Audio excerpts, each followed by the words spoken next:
መምህር ግርማ ያያችሁ እንደሆነ መምህር ግርማ ወታደር የነበረ ነው። ሱዳን የከረመው መጣ። ግራ ቀኝ ምን ሲመለከት ምንም ነገር የለም። እኔ ቤት ከብቼ ድቄ ተመጋ በቃ በውሃ ለምን አልሞክረውም አለ። በመቁጠሪያ ቢስሚላህ ቢስሚላህ ቢስሚላህ ቢስሚላህ ቢስሚላህ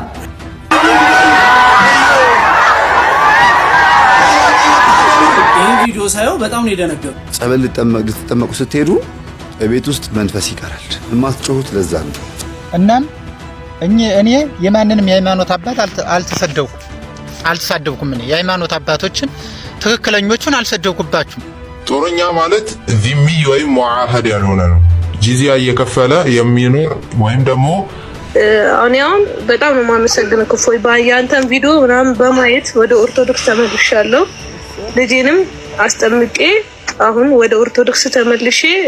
ሰላም ጤና ይስጥልኝ። እንዴት አደራችሁ? እንዴት ዋላችሁ? እንዴት አመሻችሁ? በሌላ ቪዲዮ ተመልሼ መጥቻለሁኝ። ይሄ ላይ አንዳንድ ጉዳዮችን የምንመለከት ይመስለኛል። በእርግጥ በዚህ ቪዲዮ ላይ ብዙ ሰዎች እንደሚናደዱ አውቃለሁ። በተለይ ደግሞ አዲስ የመጣችሁ በእፎይ ምክንያት ሰብስክራይብ ያደረጋችሁ ሰዎች ስለ አጥማቂያን ተናግሬ ስለማላቅ ልትናደዱ ትችላላችሁ። ነገር ግን ጥቂት ነገሮችን ስለ አጥማቂያን እንነጋገራለን። አትሊስት ልክ ያለፈ ስለመሰለኝ ነው። ቅድም በነበረው ቪዲዮ ላይ 19 ሰዎች ከእስልምና መጥተዋል ብዬ ነበረ። ነገር ግን ቪዲዮ አላሳየኋችሁም ይመስለኛል እና እዚሁ እየተመለከታችሁት እናወራ።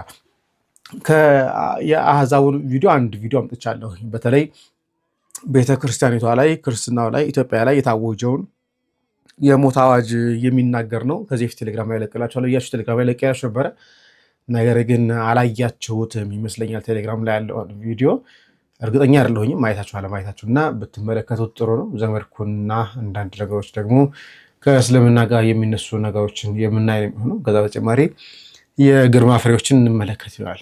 ከዛ በፊት ግን አባቶቼ በተለይ ምስሉ ከሆነ ካህናት ጋር ብታጋሩት ደስ የሚለኝ ቪዲዮ ነው። ኦርቶዶክሳውያን ማህተባቸው እንዲህ በግልጽ እየተበጠሰ ምን ነው ዝምታችሁ ለማለት ወዳለሁ። ቢስሚላህ ቢስሚላህ ቢስሚላህ ቢስሚላህ ቢስሚላህ ቢስሚላህ አላሁ አክበር አላሁ አክበር አላሁ አክበር ማሻአላህ ቢዛ መስቀላሙ ነው ወስቲ ራቦቴ ኢንሻአላህ ሽግሬተና ራምረ አልহামዱሊላህ አቡ ረቢ አላሁ አክበር ربي ملئ ربي انبرا انجيرو نبي محمد ارجما ربي قبرچ ربي የኦርቶዶክሳውያን ማህተብ እንዲህ ሲበጠስ እንዲህ ቪዲዮ ሲሰሩበት አባቶቼ ምንድነው የሚሰማቸው? እውነት ተኝታችሁ ታድራላችሁ ወይስ የእናንተ ጭንቀት ምእመኑ አይደለም? በቃ ስልጣንና ገንዘቡ ላይ ነው፣ ቦታ ጉዳይ ነው። ከዛ ውጪ ምእመኑ አስጨንቃችሁ ማለት ነው። እንዲህ ቪዲዮ እየቀረጹ ማህተባቸውን እየበጠሱ ስትመለከቱ ምንድነው የሚሰማቸው? በጣም መስማት እንፈልገው ነገር ነው። ሁለተኛው ነገር ደግሞ አንድ የፕሮቴስታንት ወንድም እንዲሁ እስቲ እናርመው። አጅራ ከተማ ላይ ኢየሱስ ካላችሁ እናርዳለን ይላሉ። ነው ያላልኩ እነሱ አላሉም፣ አንተ ነህ ያልከው። ሙሉ ቪዲዮን አሳያችኋለሁ። እናንተ ግን በምትችሉት መጠን ኮፒ ሊንክ አድርጉ። ይህንን ቪዲዮ እንዴት እንዳቀናበረውም ስለማሳያችሁ የኔ ቤተሰቦች በምትችሉት መጠን ይህንን ቪዲዮ ኮፒ ሊንክ አድርጉ። የሚናገረውን ቡታጅራ ከተማ ላይ ኢየሱስ ካላችሁ እናርዳለን ይላሉ። ነው ያላልኩ እነሱ ማን ስለሆነ ነው? ማን ፈቅዶ ነው? ቡታጅራ ውስጥ ኦርቶዶክስ የለም እንዴ? እንደዚህ ማተብ ያደረገ ሰው የለም እንዴ? ምን አይነት ስራ ነው የሚሰራው? እናንተ ማችሁን ኮን ላኩ። ኦርቶዶክስና በዚህ በሃይማኖት ጉዳይ ከመጣ ማለት ነው አርጃለሁ። ታውቃለህ? አርጃለሁ። በእናታችሁ በቡታጅራ ከተማ ለምን ወንጌል ይሰበካል? የምትሰብክ ከሆነ አርዳሃለሁ። ኢየሱስ ብለህ ስለጠራህ ጩቤ ይያዝ። በመጀመሪያ ደረጃ ልጆቹ የቡታጅራ ልጆች አይደሉም። ከመጀመሪያው ቪዲዮ እንኳን ስንጀምር ቡታጅራ ውስጥ ኦርቶዶክሳዊ የለም ወይ? በነገራችን ላይ ልጆቹ የተጠቀሙትን አማርኛ እኔም አልደግፈው። ነገር ግን እነዚህ ልጆች ይህንን ቪዲዮ የሰሩት ለዚህ ቪዲዮ ነው። አንድ ልጅ ቤተክርስቲያንን ለማሰራት ያደረገው ቤተክርስቲያኖት የፈጸመው ድርጊት ደስ ስላላላቸው ስሜታዊ ሆኖ በማይሆን አማርኛ ገልጿል። ነገር ግን ልጆቹ የቡታጅራ ልጆችም አይደሉም። ኢየሱስ ስለተባለም እናርዳለን አላሉ። ልጁ ግን ቪዲዮ ቫይራል እንዲወጣ ሚክስ አድርጎ ኬት እንዳደበላለቀው በማናቀበት ሁኔታ የኦርቶዶክሳውያንን ስም ለማጥፋት ኢየሱስ ሲባል ኦርቶዶክሳውያን ያርዳሉ ለማስባል የሰራው ቪዲዮ ነው። አንተ ህፃን የሆንክ ልጅ ስነ ስርዓትህን ያዝ። ቪዲዮዎቹን እንኳን እስከ መጨረሻው አጣራ። ሰው ያደባለቀውን ቪዲዮ እያዝክ እየመጣ አታውራ። እነዚህ ልጆች ፈጽሞ የቡታጅራ ልጆችም አይደሉ። የሰሩትም ኢየሱስ ስለተባለ ወይ ወንጌል ስለተሰበከ እናርዳለን አላሉ። ለዚህ ቪዲዮ ነው የሰሩት። መጀመሪያ አጣራ። የኔ ቤተሰቦች ይህንን ቪዲዮ በምትችሉት መጠን ኮፒ ሊንክ አድርጉ፣ ራሱን ሜንሽን አድርጉልኝ። በተቻለ መጠን አንድን መረጃ ስናጋራ ከስር መሰረቱ መረጃውን አውቀ ነው አጣርተ ነው ቢሆን ጥሩ። ከሌለን መረጃው ከሌለን ግን ዝም ማለት በነገራችን ላይ ምንም የሚጎልብን ነገር የለም። ፎሎወር በማግኘት ሰብስክራይብ በማግኘት የምንጠቀመው ነገር አለ ብዬ ስለማላምን እንጂ በጣም ብዙ የሐሰት መረጃዎች ማጋራት ይቻላል። ሰው እንዲሰማ ማድረግ ይቻላል። ግን ቫልዩ አታገኝበትም። ለአእምሮህም ሰላም የለውም። በውሸት አቀናብረ የምታመጣው ነገር ለአእምሮ ራሱ ረፍት አታገኝበትም። በጣም ያሳዝናል። ወንድሜ ተስፋዬ ጋር ልመጣ ነኝ። የአጥማቂያንን ጉዳይ ትንሽ ተወታጊያቸው ነበር። አንድ ወር ሁለት ወር አካባቢ ተወታጊያቸው ነበር። በእርግጥ ፊዴ ላይም ቲክቶክ ፊዴ ላይም እየመጣልኝ ስላልነበር ነበር የተኳቸው። ምክንያቱም ዩቲዩባቸው ላይ እየገባሁኝ ስለማላይ። ግን አንድ ነገር ላይ የታዘብኩኝ መጣሁኝ። ምን አይነት ነገር ነው? በግራ ማለ በቀኝ መንፈስ አለባችሁ አይነት ነገሮች አካሄዶች እየተካሄዱ ነው ያሉት። ከምን አንጻር መሰላቸው? ለምሳሌ አንድ ሰው እኔ አሁን ጸጋዬ ሄጄ ጸበል ብጠመቅና ባልጮህ መንፈሱ ጩኸትን ባያሰማ ምን አይነት አመክንዮች እየመጡ ነው? ያንተ መንፈስ እኮ ያልጮኸው እኮ እቤት ጥለኸው ስለመጣ ነው አይነት ነገር እየመጣ ነው ያለው። ስለዚህ በቦሌ ማልክ በባሌ መንፈስ አለብህ አይነት ነገር አካሄድ እየሄደ ነው። እስቲ ወንድም ተስፋዬ ጋር ልምጣ። ጸበል ልትጠመቁ ስትሄዱ እቤት ውስጥ መንፈስ ይቀራል። የማትጮሁት ለዛ ነው። ጸበል ስትሄዱ ማትጮሁት። አንዳንድ ጊዜ እቤት ውስጥ ችግር አለብኝ፣ እቤት ውስጥ ይከብደኛል፣ ጸበል ቦታ ሲሄድ ግን አልጮህም እና የሆነ ነገር ችግር አለብኝ ትላላችሁ እና ያላችሁ አማራጭ ከቤት አስራችሁት መውጣት ነው። ታሰር ብላችሁ ማሰር ወይም ደግሞ ቀድመኝ ጸበል ሄደ ጠብቀኝ ወይም ተከተለኝ ወይም ከፊት ምራ ብላችሁ ማዘዝ ነው። እነዚህን 4-3 ነገሮችን አዛችሁ ስትሄዱ መንፈሱ አይቀርም፣ ሄዶ ይያዛል ጸበል ቦታ ላይ። እኔ ግድ ነው ወይ ግዴታ በመንፈስ መያዝ አለብኝ? ጸበል ሄጄ ካልጮህልኝስ ከሌለብኝስ? ግዴታ አንድ ሰው በመንፈስ መያዝ አለበት? ከክርስቶስ ጋር በህብረት መኖር አንችልም? እኛ ግዴታ ከመንፈስ ጋር መኖር አለብን? ግዴታ መጮህ አለበት? ምንድነው? ለምንድነው ሁሉን ነገር መንፈስ አለባችሁ ለመባል እየቸኮልን ያለ ነው? ኧረ ተው። አንዳንዴ ሰውን እስቲ አንዳንዴ ከክርስቶስ ጋር ናችሁ ብላችሁ ነገሯቸው። እስቲ ስጋ አምላክ ስትቀበሉ ክርስቶስ ከእናንተ ጋር ይሆናችሁ በሉና ነገሯቸው። ለምንድነው ሁሉ ነገር ከመናፍስት ጋር የምታያይዙባቸው? ዘመድኩም አንድ ወቅት ላይ ስለነኚህ ሰዎች እንዲህ ብሎ ነበር። መምህር ግርማ ያያችሁ እንደሆነ መምህር ግርማ ወታደር የነበረ ነው። ሱዳን ላይ የከረመው መጣ። ግራ ቀኝ ምን ሲመለከት ምንም ነገር የለም። እኔ ቤት ገብቼ ድቄ ተመጋ በቃ በውሃ ለምን አልሞክረውም አለ። በመቁጠሪያ ያው በቃ ፏብትን ነው። እሱ ደግሞ ሲያረጅ ለልጁ ደግሞ አውርሶ ይሄዳል ማለት ይወረሳል። ጥንቆላ ይወረሳል። በጣም ሀብታሞች ናቸው። በጣም ኃይለኛ ገንዘብና ብር ነው ያላቸው። የወንቅ እሸቱ ጆኒ ራጋን አይታችሁት እንደሆነ ከነ ዶክተር አንዱ ዓለም ጋር ተግባብቶ ዳላስ ሄዶ በስንት ሚሊዮን ብር የገዛውን ከየት አምጥቶት ነው? ከድሆች ኤርትራውያን የመምህር ግርማ የጆኒ ራጋ ቀላጆች ናቸው። የተረገመ ገንዘብ ስላላቸው ማለት ነው። የተረገመ ምክንያቱም ሀገር ስለሌላቸው ኢትዮጵያ ረግሞ የወጡ ስለሆነ እነሱ ደግሞ ይታመማሉ። ሲታመሙ ደግሞ ሐኪም አያድናቸው፣ መንፈስ ነው፣ ጭንቀት ነው። ከዛ በኋላ ተመልሰው የመምህር ግርማና የጆኒ ራጋ ቀለብተኛ ይሆናሉ። እነሱ እናቴ ዘጭ አድርገው ይሄን ዩሮአቸውን ይሄን ዶላራቸውን እልፕ ያደርጓቸዋል። አሜሪካን ቪላ ይገዛሉ፣ ኢትዮጵያ ፎቅ ይሰራሉ። ጆኒ ራጋ ሴት ልጁ ተከራክራ በፍርድ ቤት አንደኛውን ፎቅ ወስዳለች። ያ ፎቅ የመጣው በምንድን ነው ያላችሁ እንደሆነ በኤድስ ታማሚዎች፣ በካንሰር ታማሚዎች እንድናለን ብሎ ይሄዱ፣ በጭንቀት ታማሚዎች፣ በሆድ ታማሚዎች በበሽተኛ ገንዘብ እድናለው ብለው ደግሞ መዳን የሚፈልግ ሰው የበለጠ እነ ግርማን መቅረብ ሲፈልግ እነ መምህር ግርማን እነ ጆኒ ራጋን መቅረብ ሲፈልግ በደንብ ማቅረብ አለበት፣ በደንብ መስጠት አለበት። በሰውኛ እነሱም አይናቸው ይከፈታል። በደንብ ዶላሩን የሰጠ በደንብ ዩሮውን የሰጠ ጸሎቱ ይደረግለታል። ባህሉ ሁሉ ነገር ይከናወንለታል ማለት ነው። ሁሉ ነገር ይከናወንለታል። ይሄ የጠንቋይ ጠባይ ነው። ባቀረበ ቁጥር ሙክቱን ያቀረበ ምኑን ያቀረበ እንደሚባለው በዚህ መንፈሳዊ እና ይህንን በእምነት ሽባ አድርገውታል። በባዕድ አምልኮ ብትሉት በምኑ ብትሉት ማለት ነው ሽባ አድርገውታል። አውጥተውታል ከእምነቱ። እንግዲህ ፈተናው መንፈሳዊ ነው፣ ከባድ ነው። የውጭ ዓለሞች ስራቸውን ነው የሰሩት። ኢትዮጵያ መገለጫዋን ቅድስናዋን ማሳጣት ነው የፈለጉት። ያንን በስፋት ሰርተውበታል። አሁን እንግዲህ ከነኚህ የተማረ ነው የሚመስለኝ አንድ ልጅ ቤተክርስቲያንና አባቶችን እንዲህ አድርጎ እየወረፈ ነው ያለው።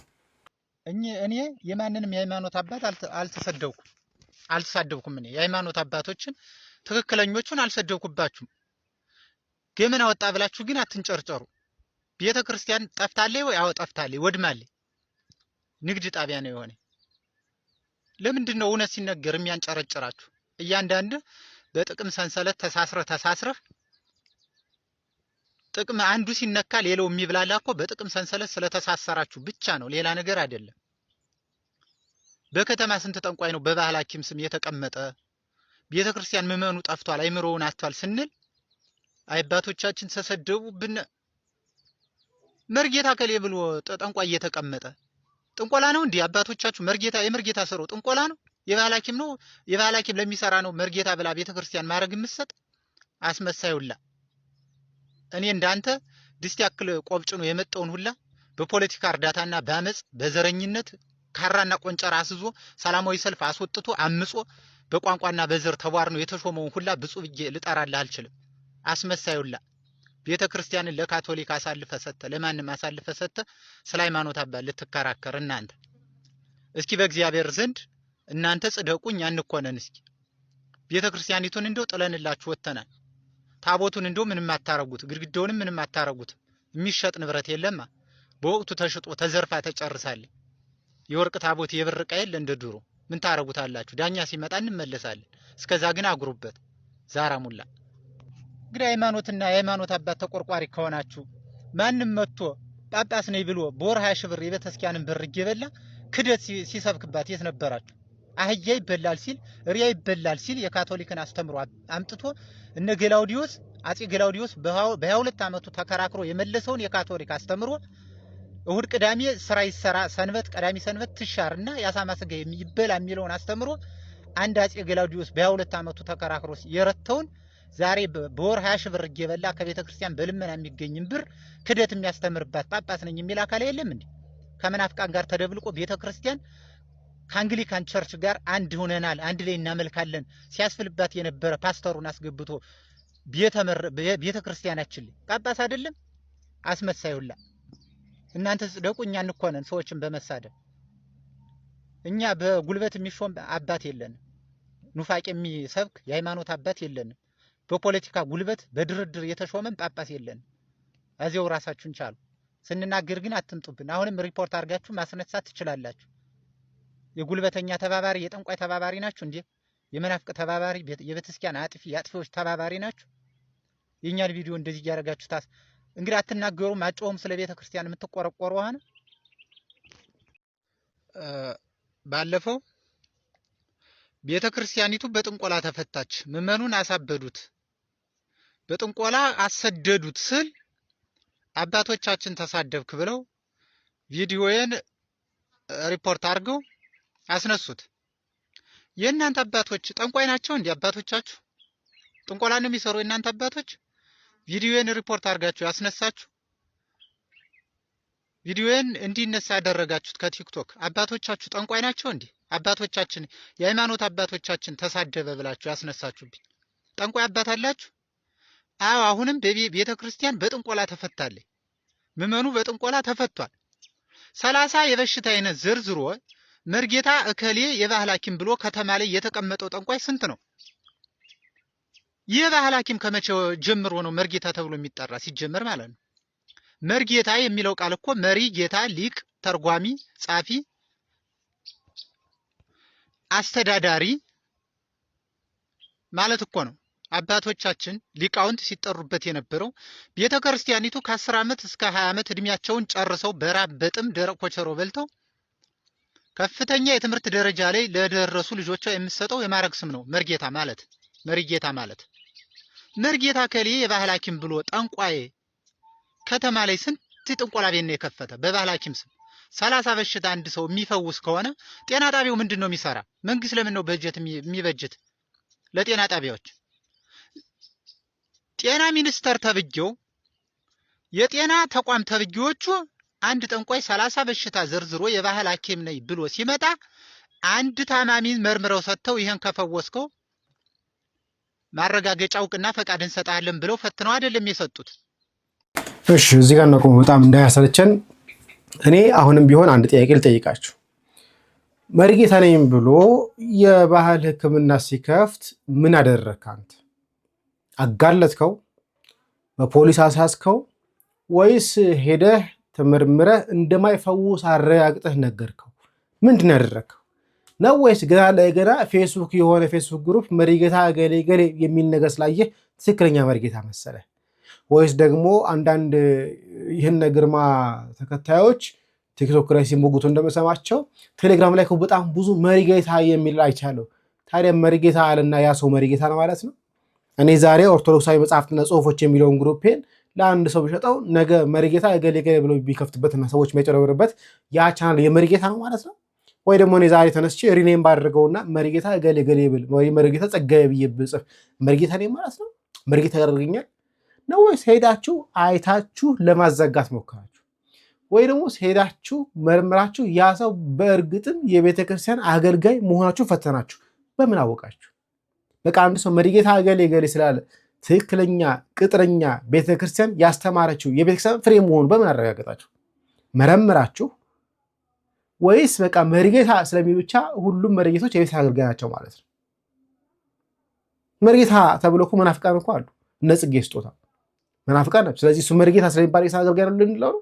ወይስ በሱ ምክንያት መሪጌቶች ትክክለኛ መሪጌቶች ቤተክርስቲያን የሚያገለግሉ መሪጌቶች እንድንሰለብበት ነው? መሪጌቶች እንዲህ ሲያደርጉ ቤተክርስቲያን የሚያገለግሉ መሪጌቶች እንዲህ ሲያደርጉ ይዛችሁ ለምን አታቀርቧቸውም ለህግ? አለም ደግሞ ይዛችሁ ለምን አጠፈጥፏቸው? ምንድን የከለከላችሁ? በእናንተ ፈሪነት ምክንያት ለምንድነው ቤተክርስቲያን የምታሰድቧት? መረጃው ካላችሁ ይኸው እገሌ እገሌ እገሌ በሉ። ለምሳሌ ሞጣ እንደዚህ ሲሳደብ ነበር፣ እንስማው እና አባ ዮሐንስ እነ ምናምን ከሌ መምህር ምናምን አሜሪካ መጥቶ ቤተክርስቲያን ይከፍታል 650 ሺህ ብር ሲገዛ የተከስተል ነው ምናምን ኪሮስ የሚባል ሰውዬ። ቴክሳስ ደግሞ አገሩን መርጦ አየው፣ ሰፊ ነው ቦታው፣ ገዳም መሰረተልን። ምን አገባው? ቦታ ከገዛው የአሜሪካ መንግስት ይሸጣል። ገበሬ እኮ ነው የሚሸጥል። ትልቅ ቦታ በእምነት ተቋም ደግሞ ግብር የለበት። ይሄው መጣ አባ ዮሐንስ የኦርቶዶክሱ ጆኒ ራጋ ያራዳ ልጅ ይመችሽ። አባ ዮሐንስ በስሙ ስዕል አድኖ እኮ ያስቀረጸ ነው። በስሙ ታቦት ገና ሳይሞት ይቀረጽልኝ። የኦርቶዶክስ እምነትን ያነበኩት መጽሐፍ አንድ ሰው በጣም እጅግ ባህታዊ እጅግ የሰለጠነ አስተሳሰብ ያለው እጅግ አስተማሪ ራሱን ለክርስቶስ ብሎ የገዛ ሰው ከ120 ዓመት በኋላ ታቦት ይቀረጽለት ይላል። እሱ ግን በቁሙ እንደ አቡነ ጳውሎስ ታቦት ይቀረጽልኛል ቀርጿል። ለራሱ አሁን ይዞ መጥቷል። ቆሞስ አባ ዮሐንስ ቆሞስ ዘእምነገደ አምሃራ ዘትውልደ ቤገምድር ዘእጨጌ ወልደ ተክለ ሃይማኖት ዘሊቀ ጳጳስ ዘወንቅሸት ዘገዳ ብሎ አስቀርጾ መጥቷል። ምን ታደርገዋል? እንለፍና ደግሞ እንዲህ አይነት ሰዎች ደግሞ አሉ። በባህታውያን ስም እንዲህ አድርገው ቤተክርስቲያንን ስም ያጠፉ።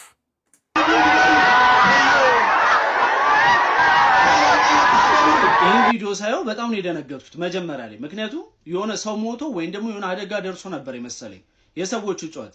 ከዛ ላይ ልብ ብዬ ሳየው ለካ አጅሬ የስመ ባህታዊ ቆሞ ራሱን ይገርፋል፣ ህዝቡ ዋይ ብሎ ያለቅሳል። አንደኛ እኔ ግራ የገባኝ ነገር ህዝቡ የሚጮህበት ምክንያት አልገባኝም።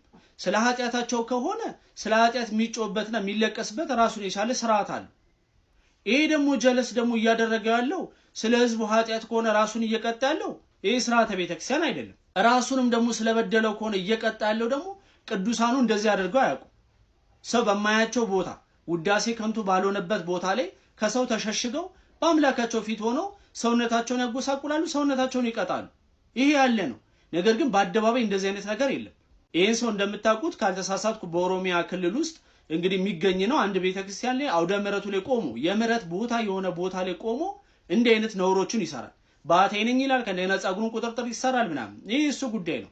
ነገር ግን እባካችሁ የምትከተሉትን ሰው እወቁ። ይሄ ሰውዬ እያደረገ ያለው ነገር ስለ እናንተ ኃጢአት ዋጋ እየከፈለ አይደለም። ስለ ራሱም ደግሞ ኃጢአት ደግሞ ንስሐ እየገባ አይደለም። እያደረገ ያለው ውዳሴ ከንቱ ነው።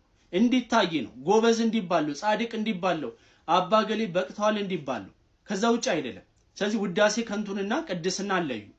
እንዲህ አይነት ስርዓት በቤተ ክርስቲያን ውስጥ የለም። ሰዎችን እየተከተላችሁ ያላችሁትን ሁሉ ጌታ ኢየሱስ ክርስቶስ እንዲሁ ይንቀልላችሁ፣ ከውስጣችሁ እንደዚህ አይነቱን ፍላጎት ያውጣላችሁ። በአውደ ምሕረቱ ላይ እንደዚህ አይነት ነውሮች ሲፈጸሙ ዝም ብሎ የሚያዩ የቤተ ክርስቲያን አስተዳዳሪዎችም በጣም የምታሳዝኑ ናቸው። እግዚአብሔር አምላክ የሆነ ጊዜ ላይ እንደሚቀጣችሁ እምነት አለኝ። የድሮ ቃል ኪዳን የሆኑ የድሮ ሄርሜላ ተስፋዬ የሆነ ደግሞ ሂዳያ ተስፋዬ ደሳለኝ አበራ። የበፊቱ ሜላት የአሁኑ ደግሞ ኢልሃም። የበፊቱ በረከት የሆኑ ሂዳያ በስም መቅደሌት። የበፊቱ ሰላም የአሁኑ ደግሞ መክፊራ።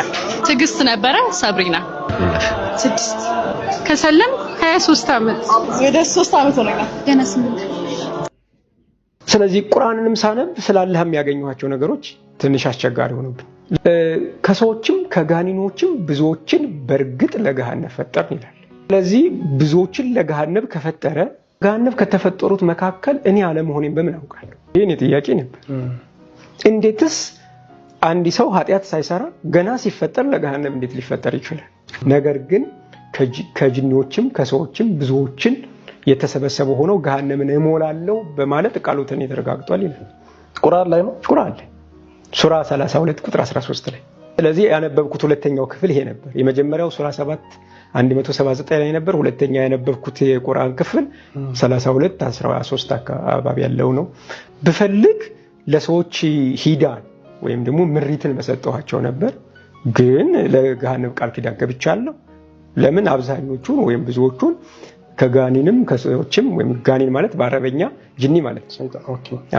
ጅኒ ማለት አረበኛ ነው፣ አማርኛ ጋኒን ማለት ነው። ስለዚህ ጋኒኖችንም ከሰዎችንም የተሰበሰቡ ነው ገሃነምን እሞላለሁ በማለት ቃሉትን ከኔ ተረጋግጧል ይላል።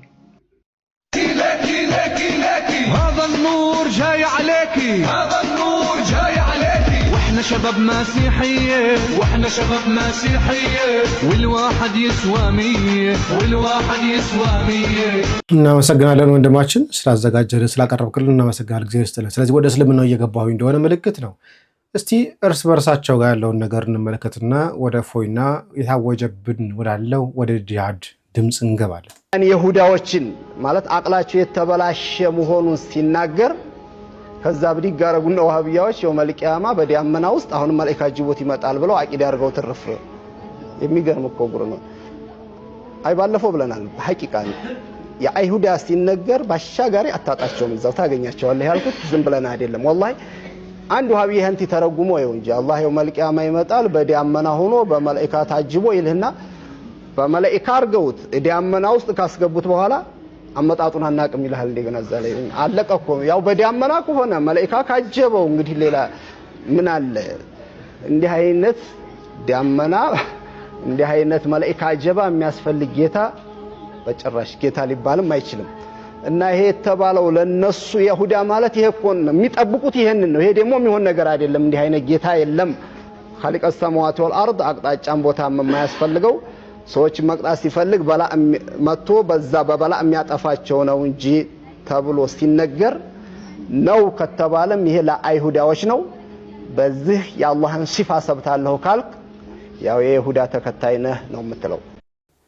እንግዲህ በምን ተፈጥሯል? በእስልምናው ዘንድ ወሃቢያና ሌሎች ሱፊዎችም የተለያዩ እንትኖቹ ተከፋፍለው አንደኛው የኛን ትምህርት የሚደግፉ የሚመስሉ ሰዎች አሉ። እግዚአብሔር አምላካችን በደመና ይመጣል ከመላእክቱ ጋር ታጅቦ ይመጣል የሚል ትምህርት አለ፣ የክርስትና ትምህርት። ያንን ትምህርት ይዘው የኛ አላህ እንደዚህ ይመጣው የሚሉ አሉ። በአንጻሩ ደግሞ የሚቃወሙ ሰዎች አሉ። እርግጥ የሚቃወሙ ሰዎች መሰረት የላቸውም። አላህ በደመና ውስጥ አይመጣም የሚሉ ሰዎች ተመልሰው ደግሞ አላህ ሲኦል መሙላቷን አለመሙላቷን እግሩን ከቶ ይለካታል፣ እግሩ ሲያቃጥለው በቃ ሞልቷል የሚል ብሎ የሚያምኑ ናቸው። አላህ ፍጥረቱ ሳይገባ የሚሄዱና ጸሎት ሊሰማ ግን ሶስተኛው ሰማይ ድረስ መጣ ነው የሚሉ ሰዎች እነኚህ ናቸው። ግራ የገባቸው ግራ የተጋቡ ሰዎች ሌላኛው ደግሞ እንዲህ ይላል። ሁሴን አህመድ ሚስት አግባና ለሴቶች ያሳያቸው። ማግባት ካልፈለግ ከካሜራ ጀርባ ሆነ አስተምር፣ ካልሆነ ሴቶችን ተፈታተንካቸው። ማለቴ ከባድ ሆኖ ታይቷቸዋል። ይህንን ያክል ዛቻ፣ ስድብ እኔን በጣም የገረመኝ ነገር ቢኖር አንደኛው ደንቆሮ ምን አለ? አንተ እንደ አዲስ ተወልደህ ብትማር አትደርስበትም፣ ምቀኛ ቀናተኛ አለኝ። አቤት የአቂዳ መውረድ!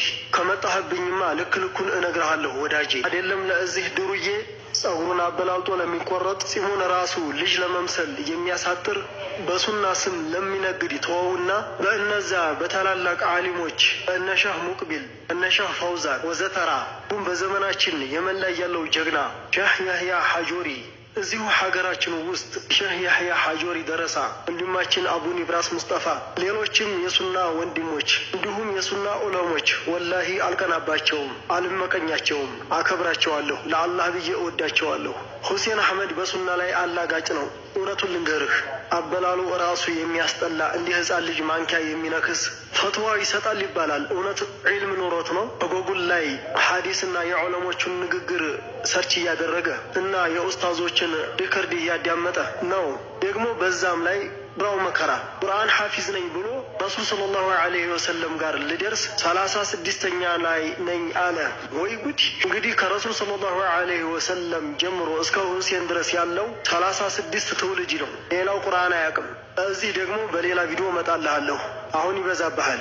የእኔን አንጀት እንዲያቃጥልከኝ የአንተንም አንጀት አቃጥለዋለሁ። ደምህ ከፍ ቢል ጨጓራህም ቢላጥ ልብህ ዝቅ ቢል ስኳርህም ቢጨምር አያገባኝም። ሁሴን አህመድ በሱና ስም የሴት ገንዘብ እየሰበሰበ ነው። ሁሴን እንዲህ እየተወጫጨቁ ነው። ባይሆን አንዱ አውዲዮ ላይ ልመጣ ነኝ። የእፎይን ጉዳይ በኋላ የምናየው ሲሆን ይህን አውዲዮ ረጋ ብለን እንሰማዋለን። መተርጎም ያለባቸው ቃላቶችን እየተረጎመ እንሄዳለን። እንደው መድኃኒዓለም የሚጠብቅህ በሉኝ እንጂ ዩቲዩብም እንዳያጠፋብኝ በእርጋታ እንስማው። ከ31 ደቂቃ በላይ ነው፣ ነገር ግን መልቀቅ አልፈለግኩኝም። ይህን ግን አንዲት እህታችን አለም የተባለች እህታችን ከቻላችሁ ሰብስክራይብ አድርጓት። አለም ነኝ 12 የሚላለ እዛው ላይ እንዳያችሁት ገብታችሁ ሰብስክራይብ አድርጓት። ጥሩ ጥሩ ኮንቴንቶች ትለቃለች። በተለይ ቲክቶክ ያሉ ውይይቶችን ማዳመጥ ከፈለጋችሁ ዛሬ ስለምታገኙት ቼክ አድርጓት የምትችሉ ከሆነ። እኔ ግን እያቆምኩኝ መተርጎም ያለባቸውን የእስልምና ቃላቶችን እየተረጎሙ እናዳምጣለን። እንስማው። ከዚህ በፊት ቴሌግራም ላይ ለቀላችኋል። ካላያችሁት ገብታችሁ ሙሉ ማዳመጥ ትችላላችሁ። የኢትዮጵያ ክርስቲያኖች ጦረኛ ናቸው። ኢትዮጵያ ውስጥ የሚኖሩት ክርስቲያኖች ጦረኛ ክርስቲያኖች ናቸው። ጦረኛ ማለት ዚሚ ወይም ሙዓሃድ ያልሆነ ነው። ጂዚያ እየከፈለ የሚኖር ወይም ደግሞ ከሙስሊሞች ጋር ጊዜያዊ የሰላም ስምምነት ተስማምቶ የማይኖር የሆነ ነው። ጂዚያ ማለት ኢትዮጵያ ውስጥ ለምሳሌ የእስልምና ሀገር ነው ብንል ኢትዮጵያ ውስጥ ለመኖር ግብር ምንከፍለው አለ። ክርስቲያን በመሆናችንና የሙስሊም ሀገር በመኖራችን ብቻ የምንከፍለው አለ። ይሄ ሱራ 929 ላይ ያለው የተዋረዱ ሆኖ ግብርን መክፈል እስከሚያስገድዱ ድረስ የሚደርስ ነው። የተዋረዱ ሆኖ ማለት ሰውየው ከፍ ያለ ሆኖ እናንተ ዝቅ ብላችሁ የምትከፍሉበት፣ አሊያም ደግሞ ጂዚያ እንደምትከፍሉ የምታውቁበት የትኛውን ቦታ ላይ የመዋረድ የምትባል እዚህ ጋር የምትቆረጡበት፣ ወገባችሁ ላይ ቀበቶ የምታስሩበት፣ የተዋረዳችሁ መሆናችሁ የምትገልጹበት እንዲህ ያለው የራሱ ያለ ህግ ያለው ነገር ነው ያ ጂዚያ የሚባለው ማለት ነው። ስለዚህ እሱ የምትከፍሉ የተጠበቃችሁ ያን ስትከፍሉ ሙስሊሞች እንዳይገሏችሁ ጠብቆት ያደርጉላችኋል ማለት ነው። ያለውን ተዋጊ ኡሚርቱ አን ኡቃቲለ الناس حتى يقولوا لا اله الا الله لا اله الا الله እስኪሉ ድረስ ሰዎችን እንድጋደል ታዝዣለሁ። فمن قال لا اله الا الله لا اله الا الله ያለ ሰው عصم مني ماله ونفسه ገንዘቡንና ነፍሱን ከኔ ጠበቀ ኢላ ቢሐቅህ በላ ኢላሃ ኢላላህ መብት ይሆን እንጂ ማለትም በእስልምና በተደነገጉ ሸሪዓዊ ቅጣቶች መገደልን ግዴታ በሚያደርጉ ነፍስን እንደማጥፋት አግብቶ ሙህሰን ሆኖ ዝሙት እንደመስራት ባሉ ቢሆን እንጂ አይነካም። ደግሞ የተጠበቀ ነው። ወሒሳቡሁ ዐለላህ ምርመራውም በአላህ ላይ ነው። ሙተፈቁን ዐለይህ ሐዲሱ ሙተፈቁን ዐለይህ ነው። ሙሽሪኮች ደማቸው በዚማ ወይም ጂዚያን በመክፈል አሊያም በአህድ በጊዜያዊ የሰላም ስምምነት ማለት ነው፣ ወይም ደግሞ በአማን ጊዜያዊ የህይወት ዋስትና ተሰጥቷቸው እንጂ ደማቸውን ጥብቅ ማድረግ አይችሉም። በእነዚህ መንገዶችም ጥብቅነታቸው ጊዜያዊ ይሆናል። ግብር የመክፈል ወይም የስምምነት ውላቸውን በማፍረሳቸው አሊያም የስምምነት ውሉ ወይም የህይወት ዋስትናው ጊዜ ገደብ በመጠናቀቁ ያ ፍርድ ከነሱ ላይ በተወገደ ቅጽበት ደማቸው መሰረታዊ ፍርድ ወደ ሆነው መፈቀድ ይሸጋገራል። በሙስሊሞች መካከልም በዚህ ላይ ምንም ልዩነት የለም። እዚህ ኢትዮጵያ የሚገኙ ክርስቲያኖችም አላህ ሱብሓነሁ ወተዓላ በሙስሊሞች አስተዳደር ስር ገብተው የተዋረዱ ሆነው ግብር በመክፈል ደማቸውን እንዲጠብቁ ከፈቀደላቸው ሰዎች የሚመደቡ ናቸው። ይህ ማለት በሙስሊም ቀኝ እጅ ስር ኢትዮጵያውያን በሙስሊሞች ቀኝ እጅ ስር ሆነን ጥብቆች ነው እንዳንገደል።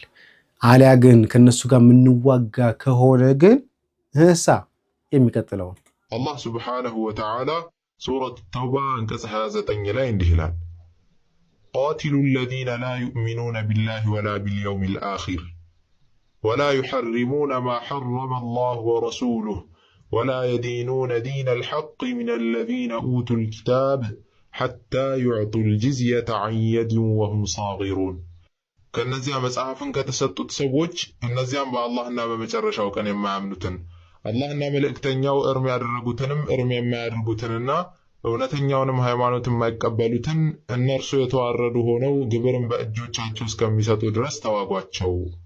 ይህ ማለት ቅድም ያልኳችሁ ጂዚያን እስከሚሰጡ ድረስ ተዋጓቸው።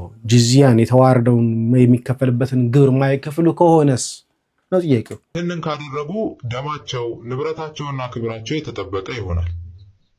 በኢስላም ሐቆች ማለትም የተለያዩ ወንጀሎች ላይ በተደነገጉ ሸሪዓዊ ቅጣቶች ሲቀር የውል ባለቤቶችን ጂዚያ እየከፈሉ የሚኖሩና እንዲሁም ዋስትና የተሰጣቸውን ሰዎች ደም እርምነት በማግዘፍ ላይ ብዙ ማስረጃዎች መጥተዋል። ከነሱም ውስጥ ይህ የነቢዩ ሰለላሁ ዐለይሂ ወሰለም ንግግር ይገኝበታል። መን ቀተለ ነፍሰን ሙዓሀደን አንድን ሙዓሀድ የሆነ ነፍስ የገደለ ሰው ለም የረህ ራኢሐተል ጀነህ የጀነትን ሽታ አያሸትም። ወኢነ ሪሐሃ ለዩጀዱ ሚን መሲረቲ 40 ዓማ በእርግጥም 40 ዓመት ከሚያስኬድ ርቀት ሽታዋ የሚገኝ ከመሆኑ ጋር ረዋሁ አልቡኻሪ ቡኻሪ ይዘግቦታል ሐዲሱን። ወፊ ሪዋየቲ አሕመድ ወገይሪሂ በኢማም አሕመድና በሌሎችም ዘገባ ደግሞ መን ቀተለ ቀቲለን ሚን አህሊ ዚማ ከአህለ ዚማዎች ማለትም ጂዝያን እየከፈሉ ከሚኖሩ በሙስሊሞች ጥላ ስር ከሚኖሩት አንድን ተገዳይ እየገደለ ያው ከላይ ባለው መልኩ የጀነትን ሽታ አያገኝም የሚል ማስፈራሪያ መጥቷል። የኢብኑ ዑመር ንግግር ውስጥም እንደመጣው ፈለማ ተበየነ ለሁ አነሁም ከተሙ ዐንሁ ቂስመን ሚነል ማል ነብዩ ሰለላሁ ዐለይሂ ወሰለም ከገንዘብ የተወሰነውን ማለትም وهو مال لحيي بن الأخطب ያ حيي بن الأخطب የሆነን ገንዘብ እንደደበቋቸው ባወቁ ጊዜ ማለትም ኸይበር ላይ ረሱል ሰለላሁ ዐለይሂ ወሰለም የይሁዶችን መኖሪያ የነበረችውን ኸይበርን በከፈቱ ጊዜ ከነሱ ጋር ከይሁዶች ጋር ምንም ገንዘባቸውን ላይ ደብቋቸው ያላቸውን ሀብት በሙሉ ሊጠቁሙ ተስማምተው ነበር።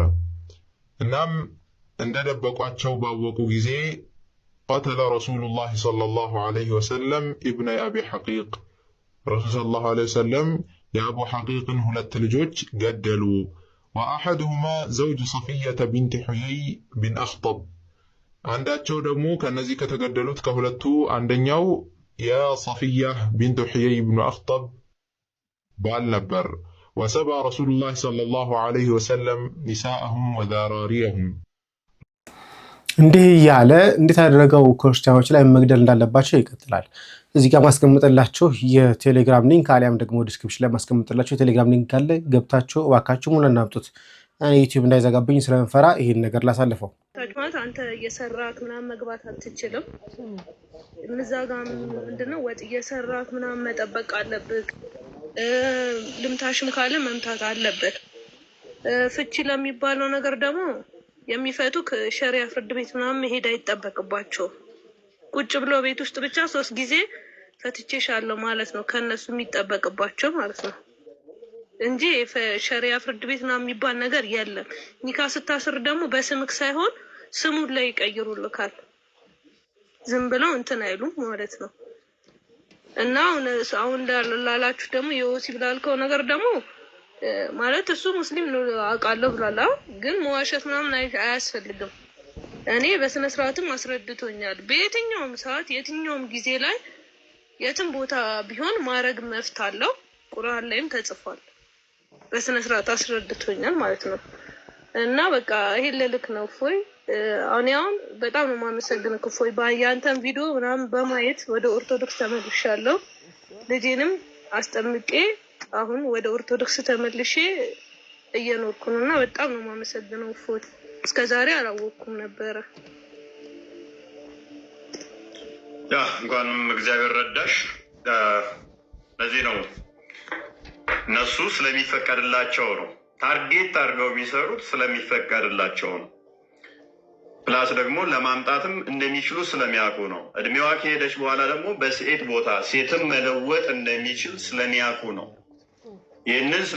ይሄ ነገሮች ስላሉ ቅድም እንዳልኳቸው ከቤት አትወጣም፣ አይፈቀድላትም፣ ቤት ተቀማጭ ነች፣ እንደ ዕቃ ነች የምትቆጠረው ማለት ነው። ምስክርነት ብትሄድ እንደ ሸሪያው ከሆነ ለምስክርነት አበቃም። ፍቺ ላይ ደግሞ ኢቭን ሴቷ ፈታለሁ ብላ መፍታት አትችልም። ወንዱ ነው መፍታት የሚችለው። እንደ ወንዱ ፈቃደኛ ሆኖ ከሆነ ነው እንጂ ሴቷ መፍታት ብፈልግ እና ወንዱ አልፈታሽም ካለ ሸሪያው አይፈቅድም። ይሄን ታውቂያለሽ? እኔ ልፍታው ወንዱ የግዴታ መቀበል አለበት ያንቺን የፍቺ ቃል። እሱ ነው ግዴታ ፈትቼሻለሁ ማለት ያለበት። እኔ አልችልም እንዳልኩ ከአሁን እፎይ 1 አመት ሙሉ እኔ አሁን ከቤት ወጥቼ አላውቅም። 1 አመት ሙሉ ማለት ነው። አይቻልም። በአጋጣሚ እኔ ከቤተሰብ ጋር ትንሽ ተጋጭቼ ምናምን ነበረ ይህ ሁሉ ነገር ውስጥ የገባሁት ባለማወቅ ማለት ነው። እና የሆነ በቃ ምንም መውጣት አትችልም ከቤት። ትንሽ ከወጣ ከኦርቶዶክስ ጋር ትንሽ ካወራክ በቃ የማይሆን ነገር ነው የሚናገሩክ ምናምን። መምታቱን ላይ ይችላል እናቱም ያለችኝ ማለት ነው። በቃ ብዙ ነገር ነው ባሩም ላይ አለ። ሱራ 4:34 ላይ መምታት ይችላል። ሲመታሽ ደግሞ ለምን መታሽ ተብሎ መጠየቅ የለበትም ነው የሚለው ሐዲሱ። ለምን እንደመታት እንኳን መጠየቅ የለበትም። ቀጥይ። እንደዛ ነው። ለምን መታት ማንም የማለት መፍቱም የለውም። ምክንያቱም ቁርአኑ ላይ ምታት በቃ ካጠፋች ሚስት መመታት አለባት።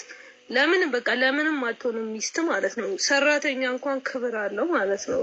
እነሱ ጋር ግን ሚስት ምንም አይነት ክብር የላትም። ወጥተህ መስራት አትችልም። ከዚች ከቤት ከነበርንበት ሱቅ ነው፣ ከሱቅ ወደ ቤት ነው። እሱ ሲመጣ ግዴታ ቡና ማፍላት አለብህ፣ ወጥ ምናምን መቀቀል ምናምን ብዙ ነገር አለብክ። ዱዓ ተብሎ ጫት ይዞ ሲመጣ ቡና ምናምን ማፍላት አለብክ። እኔ ምንንም አሁን ሜክሲኮ ነው የተወለድኩት። ሜክሲኮን እንኳን በስነ ስርዓት አይቻት አላውቅም። ከ1 አመት በኋላ ነው ሜክሲኮ ምን እንደምትመስል ያየሁት ማለት ነው። እና በአጋጣሚ ብዙ ነገር አይቻለሁ። እፎይ በውስጥ መስመር አወራልሃለሁ።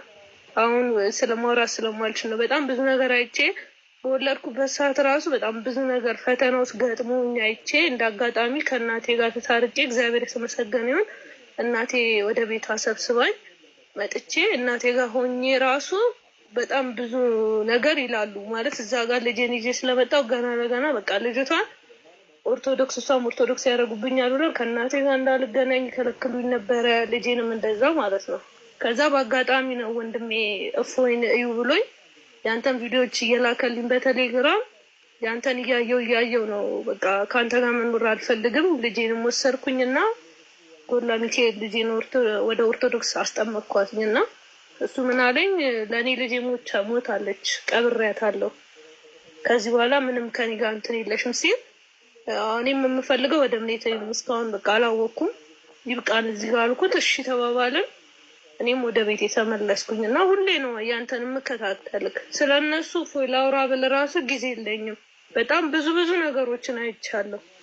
አይቼ ነው የወጣሁበት እና በጣም ያስጠላል ከምልክ በላይ ማለት ነው። እፎይ በጣም ነገረኞች ናቸው። ብዙ ነገር አለ። ብቻ እፎይ ጽፍልሃለሁ በውስጥ መስመር በጣም ብዙ ነገር አለ። እሺ እንኳንም እግዚአብሔር ረዳሽ፣ እንኳንም ከጨለማ ህይወት አወጣሽ። ዋናው ራስሽንም ልጅሽንም ከዛ ከከፋ ጨለማ ውስጥ ወደሚደንቅ ብርሃን መምጣትሽ አንድ የተመሰገነ ነው። ያ ባይሆን አስቀድሞ ትዳር እንደዚህ አይነት ነገሮች ባይሆኑ ደስ ይለናል። አትሊስት በቀን 3 ሰው ይመጣል ከትዳር ጋር በተያያዘ ሴቶች። አስቀድሜም ብያቸዋለሁ ከዚህ በፊት እንደውም በቃ ትጻፉልኝ ሴቶች ሁሉ እስከ ማለት ደርሻለሁ ማለት ነው። በእነዚህ አይነት ጉዳይ በጣም እነሱ ታርጌት አድርገው ነው የሚሰሩት። ታርጌት አድርገው ማለት ነው። መጽሐፍ ቅዱስ በግልጽ በማሻማ መልኩ ከማያምን ጋር ጋብቻን ያወግዘዋል፣ አይደግፈውም። ስለዚህ የጌታን ቃል ጥሰህ ነው የምትሄደው፣ ጥሰሽ ነው የምትሄጂው። ይህ ስትሄጂ የማያምን ወንድ ስታገቢ የጌታን ቃል ጥሰሽ እስከሄድሽ ድረስ በጣም ከባድ ነው። ከዛ በኋላ የሚሆነው ቻሌንጁ እሱ ደግሞ ታርጌት አድርጎ የሚመጣው ምንድን ነው? እሷን እምነቷን ለማስቀየር አትሊስት እሷን ባይችል እንኳን የሚወለዱትን ልጆች በእሱ ተጽዕኖ ውስጥ አድርጎ ለማስቀየር ነው የሚመጣው። እንደ በግ የሚነዱት ፍቅር ማሬ ውዴ ካላት ትሄዳለች። የሆነ ሰዓት እንደውም ፕሮቴስታንቶች ፎግረውን ነበረ፣ አብረው የሚሰሩ ጀማዎች እንትኖች ማለት የምንግባባቸው ምንድን ነው እሱ የኦርቶዶክስ ሴቶች ማሬና ውዴ ተብለው አላደጉም እንዴ? ማሬና ውዴ ካላት አንድ ሙስሊም ወንድ እምነቷን ትቀይራለች እስከሚሉን ድረስ ማለት ነው። ትለፋላችሁ እንጂ እናንተ አንዱ መጥቶ ማሬ ውዴ ካላት እኮ በቃ ዚህ ስማሽ እስከምትናቁ ማለት ነው። በጣም የሚያሳዝነው ወንድማችን ፎይን እግዚአብሔር አምላካችን ያክብርልን። ለዛሬው ዝግጅት ይህን ሊመስል ነበረ። በሌላ ቪዲዮ መመለስ ይመስለኛል። እግዚአብሔር አምላካችን ይፍቀድልን። ሰላም እግዚአብሔር ከእናንተ ጋር ይሁን። ቸር ቆዩኝ።